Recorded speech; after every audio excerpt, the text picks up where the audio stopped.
So last time on Hardcore Minecraft, a lot of you guys were just roasting my wither skeleton farm, which is honestly really weird because the spawn rates here are honestly insane. Like this thing just pumps out insane amounts of wither skeletons. That's weird. The rates here are insane. Okay. Okay, yeah, this thing sucks. So that's why today I am going to build a brand new wither skeleton farm that will give me tons of wither skulls. And how do I know it will work? Because it's not my design. Let's get into it. But first, I have a major announcement. You guys, I am so excited to announce that I have partnered up with G Fuel. If you didn't know, G Fuel is a natural energy drink formula designed to be a healthier alternative to sugary energy drinks. Their entire line is sugar-free and there are tons of amazing flavors. I personally like their hydration line, which has 0 caffeine and is packed full of vitamins. And this stuff has been a lifesaver during really long editing sessions. The Shiny Splash Blueberry Lemonade is hands down my favorite flavor. But trust me, my girlfriend, who is a caffeine addict, absolutely loves the caffeinated line as well. So go ahead and use my link below, go to gfuel.com and use my code NotNotBrock to get 30% off all weekend long. Hey guys, welcome back to the Hardcore series. Last episode, we built this pretty cool tree farm, as well as a bunch of other farms that supply it with bone meal. It was honestly a lot of fun. You should go watch it. But there was a major problem. Let's go ahead and see how much bone meal we actually have built up over here. Okay, all these are full. Oh, that is not good. That might look like a lot of bone meal, but this thing uses about 3 bone meal every single second. So that's not going to be enough to run this thing for more than like 10 minutes. And that makes me super sad. And even yet, the constant flow of items from the farms is making my world really laggy. I really do hate to do this, but yeah, we're gonna have to disable these dropper systems for now. It's just too darn laggy. I can't handle it. What the? Wait a second. The carrots weren't even working the whole time? Oh no, that's not good. Well, if it was laggy before, it definitely would have been laggy with the carrots. That's unfortunate. Oh, same thing for the potatoes. This makes me so sad. The melons and pumpkins. The sugarcane, and finally this slime block launchers. And this one makes me really sad. I love these things. It's not you, it's me, I promise. You're just a bit too laggy for me right now. Maybe one day in a different universe with a better PC, I can have you back, but not now. But now we're faced with a new challenge. I need a brand new lag-friendly way to power the tree farm. And it just so happens the wither skeleton farm that I built last episode, my own design by the way, not to brag, yeah, it really sucks. So I figured today we would make a brand new wither skeleton farm to give me unlimited beacons and give me the bones to power this tree farm once and for all. First things first, we need some materials. And to do that, I need to first repair my pickaxe.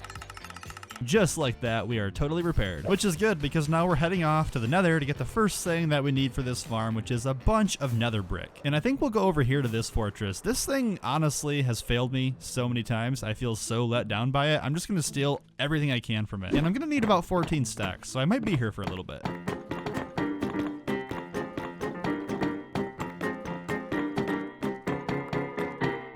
Part of me feels like I should be building more out of nether bricks. I don't know, dude. It just feels like a really nice block that I don't use a whole lot.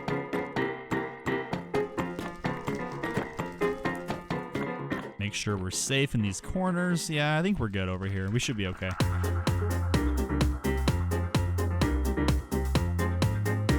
We'll go ahead and toss all this into the project box. On to the next material. And honestly, getting the rest of the materials should be pretty straightforward. We'll need about 5 stacks of nether brick. We'll need to make some walls here. It doesn't really matter what kind I use. This will be fine. A little bit of glass, carved pumpkin, some iron blocks, which honestly shouldn't be a problem anymore thanks to our iron farm we built last episode. A little bit of obsidian. We have plenty right here. That'll be good. Then we'll go ahead and smelt up some smooth stone. You don't need it, but I think it just looks kind of fancy, you know? And that's basically all we need. There's a couple more very important things though. Firstly is some cobwebs, which I don't think I have any, but luckily I think we have a good place to find those. Ah yes, the stronghold. It's been a little bit since I've been over here, but I believe that the libraries should have some cobwebs in them. Oh, there's one. Now I only need 2 more of them. Let's hope there's more here. Oh my god, I cannot believe I've done this. Well, I gotta find some more, I guess. Ah, yeah. Who remembers this place? The quadruple spawner farm. But if we break through here, I believe, yes, this is in an abandoned mine shaft, and there we have it. There is the cobwebs. There's one of them, and there's the last one we need. We'll grab one more for good measure. But there's still one more thing we need to do, and this one's pretty simple. I just want to go over and say hi to Chad. Been a little bit. Hey, Chad, how you doing, buddy? Oh, you're feeling lonely. Oh, I'm sorry, pal. All right, Chad, meet your brand new friend, which I haven't named yet, but I'm gonna call them Chadette. Oh, they like each other. After a couple more rounds of turtle love, I had enough turtle eggs to carry on to the next phase of the farm. But first, I had to find out where to build it. This farm designed by ENX04 requires you to find a pretty specific location of another fortress, either in a warp forest or a soul sand valley, which can be a little bit difficult to find, admittedly. But trust me, it will be worth it in the end. I actually just almost died there. What is my problem? Unfortunately, none of the fortresses that I've currently found have been able to meet these requirements, so I think I'm gonna head this direction, which doesn't look too promising, but I think we can find something good out there. And as you can see, I have a mod downloaded. It just shows me the coordinates, which makes things a lot easier for me to see, for you to see. Nothing this way. What about if I go over here? Can I get across? I need to get to like this direction, but I keep getting cut off by this just endless basalt delta, dude. Dude, I can feel it. There's gonna be something good this way. I just gotta break through this basalt delta. Okay, there's a fortress there. That one's not gonna meet the requirements. Oh my god. Another one? Really? I just left one, dude. Come on, don't do this to me. I'm determined to find a fortress out in this direction because I've already explored over 3,000 blocks in all the other directions. So I'm really hoping to get lucky here. Okay, surely we will bust through here into some actual terrain, right? We have to eventually. Although it's not looking very promising right now, I'll tell you that much. Okay, here we go. We broke through and we're in a soul sand valley. This actually, oh, hold up. Okay, this is more promising. This I can work with. But where's the fortress at? I don't see it anywhere. There's just like a little stretch here. This won't work. I continued to explore the Nether, finding various different fortresses, trying to see if any of them would be good enough for this farm. Ooh, these look really good. Both of these are insane. They're both over lava and near a soul sand valley. Dude, look at the spawn rates here. These look really good. Okay, so this one is definitely a contender. I can almost work with this, but I think we can do a little bit better. For this farm to work, you want the fortress to be located in a soul sand valley and to be 100 blocks away from any other biome. Oh man, it looks like in this corner we could potentially build it, but we are just edging onto the Crimson Forest there, and it looks like over here is actually Nether waste, so that's gonna really impact spawn rate. Let's go a little bit further afield and see if there's anything better. I think we can still find something, I really do. Okay, so we're 3,000 blocks out. I think that's my cutoff point. Let's go ahead and go this way a little bit and make a bit of a square and see if we can find anything in like a little box around our spawn here. I was hesitant at this point, but I'm glad I kept exploring because believe it or not, I found the perfect fortress just a little bit further upfield. Okay, it's fine.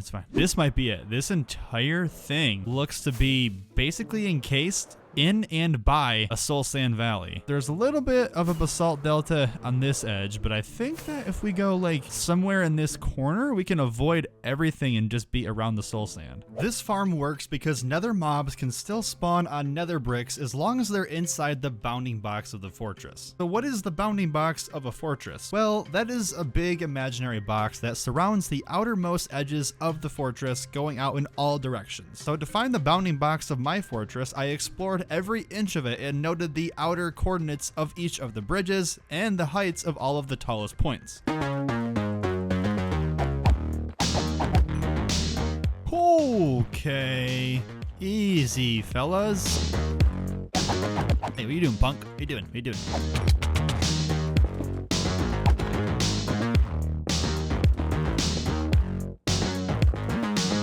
Doing some math in a quick Excel spreadsheet, I was able to determine the box that would allow mobs to spawn in my fortress. And believe it or not, it looks like this is the outer edge of my bounding box that is still in the Soul Sand Valley. As you can see, the fortress extends all the way over here, as well as all the way over here on the inside, meaning this is technically part of the fortress. And right about here is the uppermost point. So this is the level we're gonna build the farm. Now we gotta find out where exactly we're gonna build the platform. From there, I had to find a 2 chunk by 2 chunk area to build the farm that was as close to this corner as possible. Okay, cool. It's looking like the corner of these 4 chunks is gonna be the center of the farm. And now we build. Okay, so the center of the farm is gonna be right here. We need to put some chests down. This is gonna be where the iron golem stands. I think it's like a maths issue. From there, we need to go 14 blocks in each direction out. Now, apparently I have to use nether bricks here. Otherwise, mobs can't spawn, which obviously wouldn't be good for this farm. That would be pretty pointless.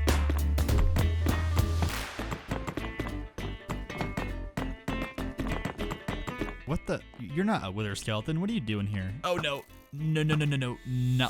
Oh! That's convenient.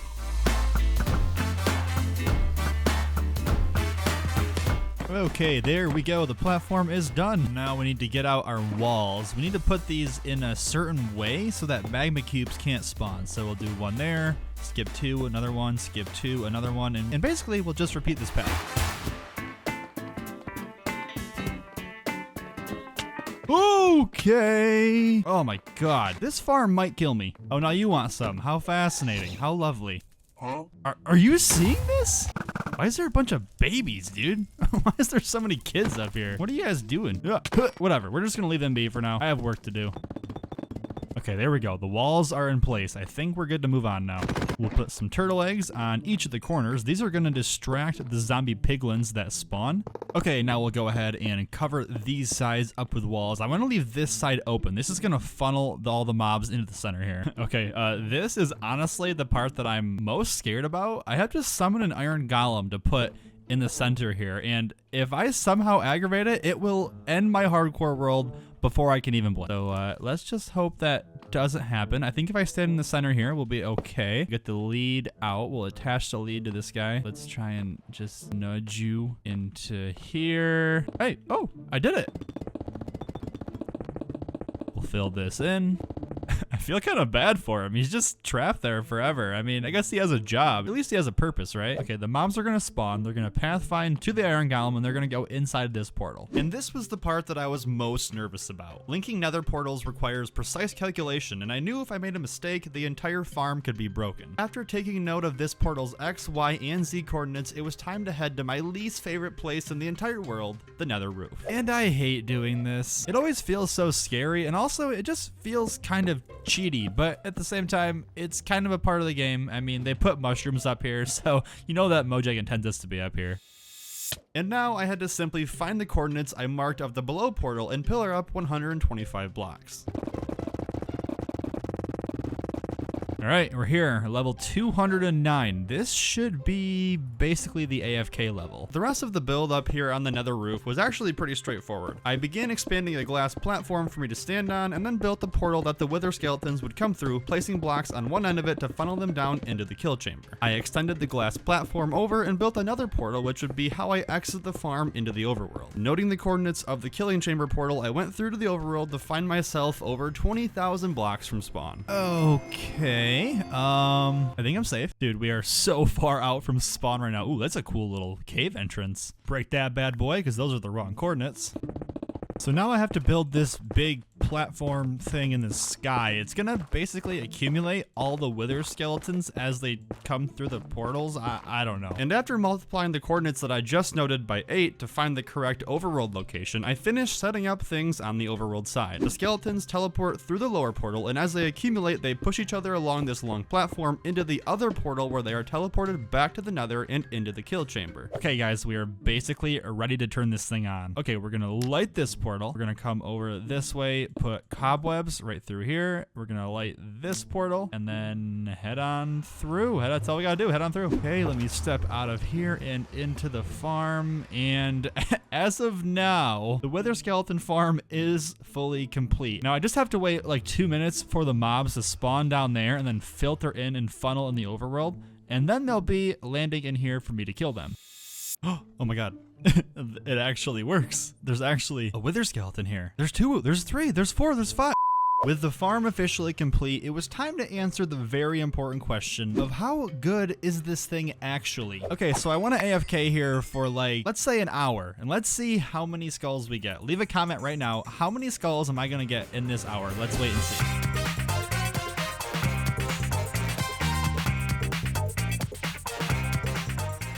Well, it's been an hour, and as you can tell, this thing is working so well. I'm honestly just continually blown away at the rates of this thing. In fact, if you look here, we got 105 wither skeleton skulls, and arguably more impressive is the amount of bones. I got all of these bone blocks in 1 hour. That is going to be enough bone meal to supply the tree farm for such a long time. And now that I was done using the farm, it was time to head home. But there was a problem.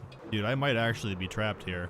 Thinking about things, I don't know if I have the things to get down from here. Initially, my plan was to just break the bedrock back at 0, to get below the nether roof, but I had no trapdoors, so I had to resort to building another portal. And once I got back home, there were still a couple more things I needed to do. First thing I want to do, let's head over to the tree farm and fill this up with bone meal. Let's see how much we can actually put in here. And finally from there, I went to the end and killed 42 withers, which I guess in hindsight feels a little redundant. I don't really know what to do with all these beacons now. So, yeah, let me know what to do with them.